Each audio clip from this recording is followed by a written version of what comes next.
Bagi umat Muslim, nama Tariq bin Ziyad adalah salah satu sosok jenderal besar di umat Islam. Tariq bin Ziyad dikenal sebagai penakluk semenanjung Iberia yakni Spanyol dan Portugal atau Andalusia pada tahun 711 Masehi. Salah satu cara heroik yang dilakukan Tariq bin Ziyad adalah membakar kapal mereka saat tiba di Spanyol. "Bakar kapalmu," kata Tariq bin Ziyad saat berbicara dengan pasukan kecilnya setelah memasuki Spanyol melalui laut. Perintah itu langsung diikuti oleh pasukannya meskipun musuh dengan pasukan besar lawan siap menyerang mereka. Kepercayaan kepada Allah dan tekad yang kuat untuk memperjuangkan tujuan yang adil ditunjukkan dengan tepat oleh Tariq. Saudara-saudaraku yang terkasih, kami di sini untuk menyebarkan pesan Allah. Sekarang, musuh ada di depan Anda dan laut di belakang. Anda berjuang untuk tujuannya. Entah Anda akan menang atau mati syahid. Tidak ada pilihan ketiga. Semua cara melarikan diri telah dihancurkan. Dia berapi-api saat berbicara kepada pasukannya sebelum pertempuran dimulai. Kemenangan Islam setelah tindakan keberanian, serta kesalehan, sudah dekat. Tariq bin Ziyad adalah seorang mualaf baru dari suku Berber di Aljazair. Tariq bin Ziyad diyakini berasal dari suku Berber Es-Sadaf dari Afrika Utara. Dia mungkin lahir pada tahun 50 Hijriah. Sejarawan Ibn Idari, bagaimanapun, menyatakan bahwa dia berasal dari suku Ulhasa. Ibn Khaldun telah menulis bahwa suku Ulhasa ditemukan di kedua sisi sungai Tafna di Tlemcen, Aljazair. Tariq bin Ziyad dianggap sebagai salah satu komandan militer terpenting dalam sejarah Iberia. Dikatakan bahwa dia melihat Nabi Muhammad dalam mimpinya yang berkata, "Tenanglah wahai Tariq, dan capai apa yang ditakdirkan untuk Anda lakukan." Kemudian dia melihat Rasulullah dan para sahabatnya memasuki Andalus. Tariq terbangun dengan senyuman, dan sejak saat itu, dia tidak pernah meragukan kemenangannya. Dia memimpin pasukan kecil dari Maroko pada tahun 711 Masehi dan mendarat di batu tinggi yang disebut Jabal Al-Tariq, Gibraltar. Tentara Tariq bin Ziyad, yang terdiri dari 300 orang Arab dan 10.000 orang Berber yang masuk Islam, mendarat di Gibraltar. Raja Roderick dari Spanyol mengumpulkan kekuatan 100.000 pejuang melawan kaum Muslim. Tariq meminta bala bantuan dan menerima kontingen tambahan 7.000 pasukan kavaleri di bawah komando Tarif bin Malik Naki.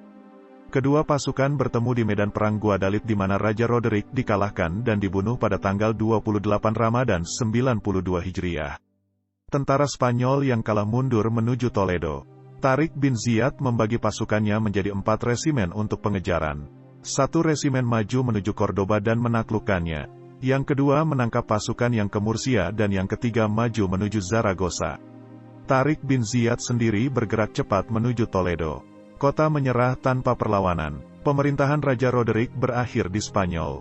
Setelah mendengar kemenangan besar, Komandan Musa bin Nusair bergegas ke Spanyol dengan kekuatan besar lainnya sejumlah 18.000 bala tentara. Kedua jenderal itu menduduki lebih dari 2/3 semenanjung Iberia. Secara berurutan, Zaragoza, Barcelona, dan Portugal jatuh satu demi satu. Kemudian, Pyrenees dilintasi dan Lyons di Prancis diduduki. Spanyol tetap berada di bawah kekuasaan Muslim selama lebih dari 750 tahun, dari tahun 711 hingga 1492. Dalam kecepatan eksekusi dan kelengkapan keberhasilannya, ekspedisi Tariq ke Spanyol memiliki tempat unik dalam sejarah militer abad pertengahan dunia. Pemerintahan Muslim adalah anugerah besar bagi penduduk setempat. Tidak ada properti atau perkebunan yang disita. Sebaliknya, umat Islam memperkenalkan sistem perpajakan yang cerdas, yang segera membawa kemakmuran ke semenanjung dan menjadikannya negara teladan di barat. Orang-orang Kristen memiliki hakim sendiri untuk menyelesaikan perselisihan mereka. Semua masyarakat memiliki kesempatan yang sama untuk masuk ke dalam pelayanan publik. Orang-orang Yahudi dan petani di Spanyol menerima tentara Muslim dengan tangan terbuka. Perhambaan yang berlaku dihapuskan dan upah yang adil ditetapkan. Pajak dikurangi menjadi 1/5 dari produk. Siapapun yang menerima Islam dibebaskan dari perbudakannya. Sejumlah besar orang Spanyol memeluk Islam untuk menghindari penindasan tuan mereka. Sebagai hasil dari pemerintahan Muslim, Spanyol menjadi mercusuar seni, ilmu pengetahuan dan budaya bagi Eropa. Masjid, istana, taman, rumah sakit dan perpustakaan dibangun. Kanal diperbaiki dan yang baru digali. Tanaman baru diperkenalkan dari bagian lain kerajaan Muslim dan produksi pertanian meningkat. Andalusia, begitu Spanyol disapa oleh umat Islam, menjadi lumbung padi barat. Manufaktur didorong dan karya sutra dan brokat semenanjung menjadi terkenal di pusat-pusat perdagangan dunia. Kota-kota bertambah besar dan makmur.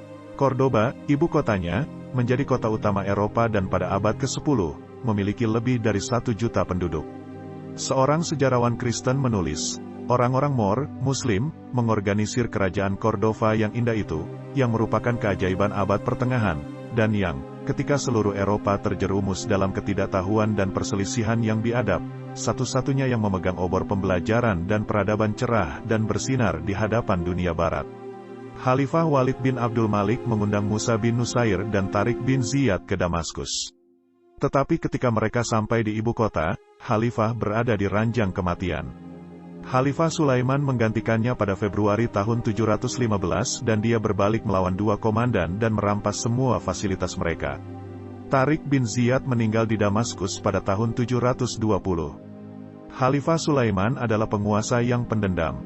Meski begitu, kisah heroik penaklukan dan pembakaran kapal ini masih diperdebatkan kebenarannya di kalangan sejarawan.